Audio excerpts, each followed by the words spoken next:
الحمد للہ رب العالمین والصلاة والسلام علی سید المرسلین اما بعد۔ بہت سے احباب سوال کر رہے ہیں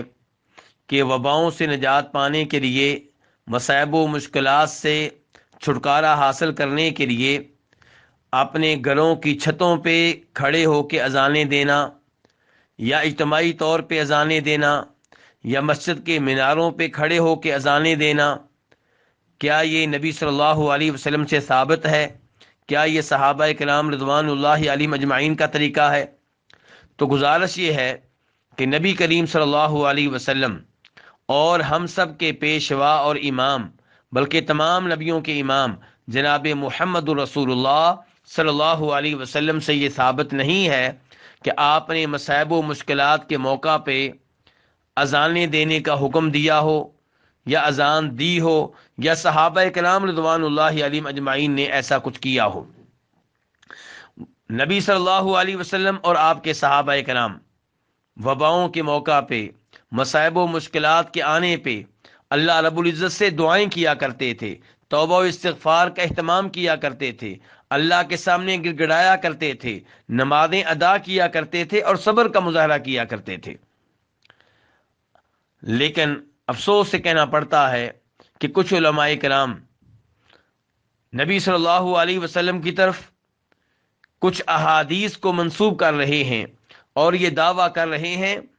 کہ کرونا وائرس سے نجات کے لیے اور دیگر وباؤں سے محفوظ رہنے کے لیے، ان سے نجات پانے کے لیے اذانیں دینا یہ نبی صلی اللہ علیہ وسلم کی احادیث سے ثابت ہے۔ تو مناسب معلوم ہوتا ہے کہ ان احادیث کا جائزہ لیا جائے کہ کیا یہ نبی علیہ الصلوۃ والسلام سے ثابت ہیں، کیا واقعی یہ آپ کا عمل ہے، کیا یہ الفاظ آپ نے ادا کیے ہیں کہ ایسے موقع پہ اذان دی جائے۔ یاد رہے کہ نبی صلی اللہ علیہ وسلم تمام انسانوں میں سب سے افضل، سب سے اعلیٰ، سب سے مقدس، سب سے محترم ہیں، اس لیے آپ کی طرف کوئی بھی بات منسوب کرنے سے پہلے تفتیش کرنی چاہیے، پڑتال کرنی چاہیے، تحقیق کرنی چاہیے۔ اللہ تعالیٰ فرماتے ہیں یا ایھا الذین آمنوا ان جاءکم فاسق بنبأ فتبینوا، کہ اے ایمان والو اگر تمہارے پاس کوئی بھی فاسق آدمی کوئی خبر لے کر آئے تو اس کی تحقیق کر لو۔ اور اللہ تعالیٰ تحقیق کرنے کا حکم دے رہے ہیں کسی بھی خبر کے بارے میں، کسی بھی واقعے کے بارے میں، اور جب خبر وہ ہو، بات وہ ہو جس کی نسبت نبی علیہ الصلوۃ والسلام کی طرف ہو رہی ہو، تو تب تحقیق و تفتیش کی ضرورت بڑھ جاتی ہے۔ وہ روایات جو آپ کی طرف منسوب کی جاتی ہیں ان میں سے ایک وہ ہے جسے امام طبرانی رحمہ اللہ اپنی حدیث کی 3 کتب میں لے کر آئے ہیں، المعجم الکبیر، المعجم الاوسط اور المعجم الصغیر۔ اس میں یہ دعویٰ کیا گیا ہے کہ جناب انس ابن مالک رضی اللہ عنہ کہتے ہیں کہ نبی کریم صلی اللہ علیہ وسلم نے ارشاد فرمایا اذا اذن فی قریہ امنہ اللہ من عذابہ ذلک اليوم، کہ جب کسی گاؤں میں اذان دی جائے تو اللہ تعالیٰ اس گاؤں کو اس دن اپنے عذاب سے محفوظ رکھتے ہیں۔ تو گزارش یہ ہے پہلے نمبر پہ کہ اس حدیث میں، ان الفاظ میں کہیں پہ یہ نہیں آیا کہ وباؤں کو بھگانے کے لیے، مصائب سے نجات حاصل کرنے کے لیے آپ اسپیشلی اذان دیں۔ اس میں تو یہ کہا جا رہا ہے کہ جس گاؤں میں اذان دی جائے اس گاؤں کو اللہ تعالیٰ اپنے عذاب سے محفوظ رکھتے ہیں۔ تو الحمدللہ ہر گاؤں میں جو مسلمانوں کا گاؤں ہو 5 وقت اذانیں دی جاتی ہیں۔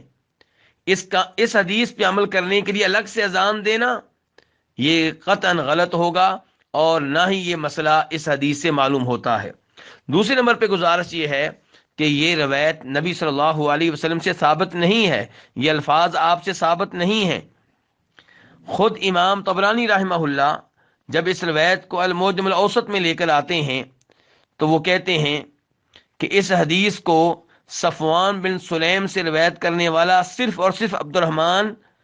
بن سعد ہے، اور پھر کہتے ہیں کہ اس روایت کو بیان کرنے میں بکر بن محمد بھی تنہا ہے۔ اب یہ دونوں راوی جن کی طرف امام طبرانی نے ایسے اشارے دیے ہیں جن اشاروں سے پتہ چلتا ہے کہ ان 2 راویوں پہ سوالیہ نشان ہے، یہ دونوں راوی اس قابل نہیں ہیں کہ ان کی حدیث کو قبول کیا جائے۔ کیونکہ عبد الرحمن بن سعد اسے امام یحییٰ ابن معین ضعیف قرار دیتے ہیں، اور بکر بن محمد القرشی یہ مجہول ہے۔ اسی لیے موجودہ زمانے کے بہت بڑے محدث شیخ البانی رحمہ اللہ نے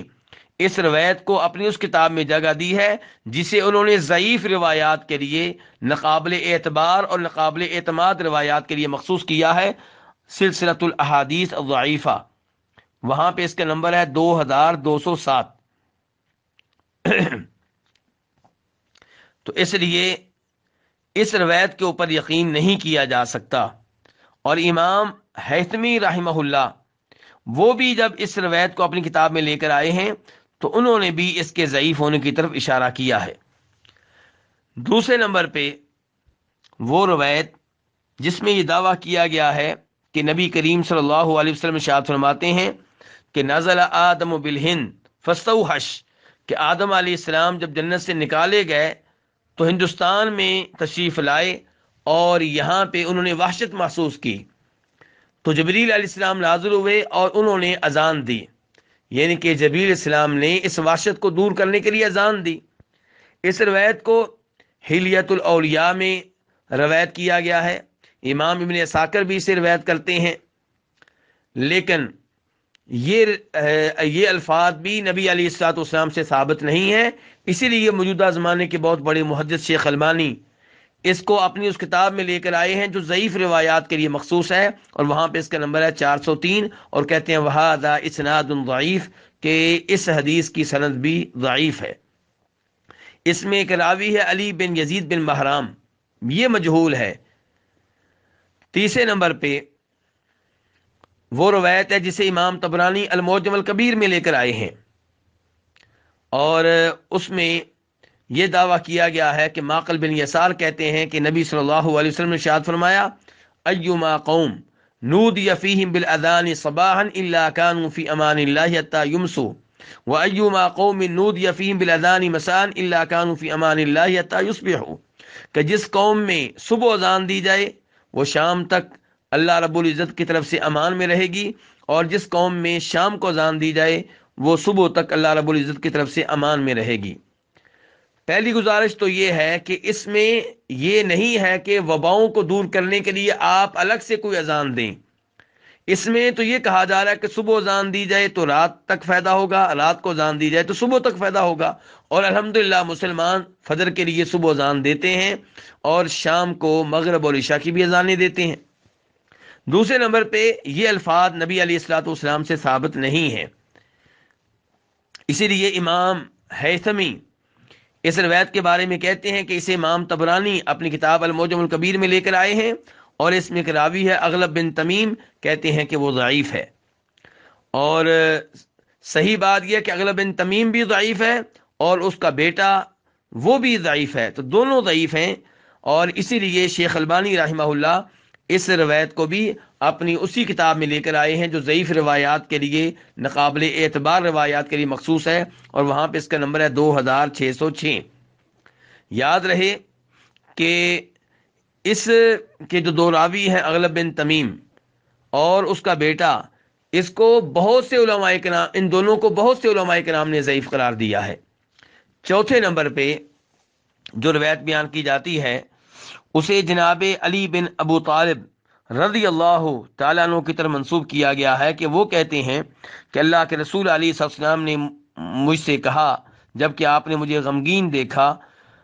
آپ نے کہا کہ اپنے گھر والوں میں سے کسی سے کہو کہ وہ تمہارے کان میں اذان دے، کیونکہ اذان جو ہے یہ ٹینشنوں کا علاج ہے۔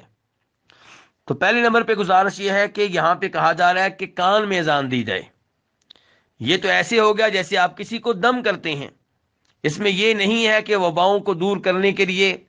اونچی آواز سے پورے محلے کو سنانے کے لیے، پورے گھر کو سنانے کے لیے اذانیں دی جائیں، اس میں تو یہ ہے کہ جناب علی کے کان میں اذان دی جائے، اور یہ بھی مفہوم ہم تب لیں گے جب روایت ثابت ہو، جبکہ حقیقت یہ ہے کہ یہ روایت بھی نبی صلی اللہ علیہ وسلم سے ثابت نہیں ہے، کیونکہ اس کے بیان کرنے والوں میں ایک راوی ہے ابو عبد الرحمن محمد بن حسین،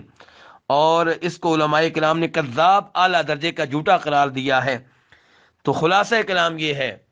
کہ وباؤں کو دور کرنے کے لیے، مصائب و مشکلات سے نجات پانے کے لیے اذانیں دینا، یہ نبی کریم صلی اللہ علیہ وسلم سے اور آپ کے صحابہ کرام سے ثابت نہیں ہے۔ الحمدللہ 5 وقت کی اذان، اس کے بہت سے فضائل ہیں، بہت سے فوائد ہیں، اور وہ اذانیں مسلمان ممالک میں، مسلمان شہروں میں، مسلمان گاؤں میں ہو رہی ہیں، لیکن وباؤں کو دور کرنے کے لیے الگ سے ایک اذان دینا، ایسا کچھ بھی نبی علیہ الصلوۃ والسلام اور آپ کے عظیم صحابہ کرام سے ثابت نہیں ہے۔ کرونا وائرس سے نجات پانے کے لیے وہ دعائیں کی جائیں جو قرآن و حدیث سے ثابت ہیں۔ مثال کے طور پہ اللہم عافنی فی بدنی، اے اللہ میرے بدن کو عافیت میں رکھ، اللہم عافنی فی بدنی، اللہم عافنی فی سمعی، اللہم عافنی فی بصری، لا الہ الا انت، کہ اے اللہ میرے بدن کو عافیت میں رکھ، میرے کانوں کو عافیت میں رکھنا، میری آنکھوں کو عافیت میں رکھنا، تیرے سوا کوئی معبود برحق نہیں ہے۔ کرونا وائرس سے اور دیگر امراض سے نجات پانے کے لیے یہ دعا کیجئے، اللہم انی اعوذ بک من البرص والجنون والجذام ومن سیء الاسقام، یا اللہ میں برس کی بیماری سے محفوظ رہنے کے لیے اپنے آپ کو تیری پناہ میں دیتا ہوں، یا اللہ پاگل پن سے محفوظ رہنے کے لیے، جذام کوڑ کی بیماری سے دور رہنے کے لیے، یا اللہ ہر قسم کی بدترین بیماری سے محفوظ رہنے کے لیے میں اپنے آپ کو تیری پناہ میں دیتا ہوں۔ یونس علیہ السلام والی دعا کیجئے، لا الہ الا انت سبحانک انی کنت من الظالمین، وہ دعا کیجئے جو جناب ایوب کرتے رہے کہ انی مسنی الضر وانت ارحم الراحمین۔ اللہ رب العزت سے دعا ہے کہ اللہ تعالی ہمیں کرونا وائرس سے اور دیگر وباؤں سے محفوظ رہنے کے لیے نبی کریم صلی اللہ علیہ وسلم اور صحابہ کرام کے نقش قدم پہ چلنے کی توفیق دے۔ یا اللہ ہمارے گناہ معاف فرما، یا اللہ ہم نے بڑے جرم کیے ہیں، بڑے گناہ کیے ہیں،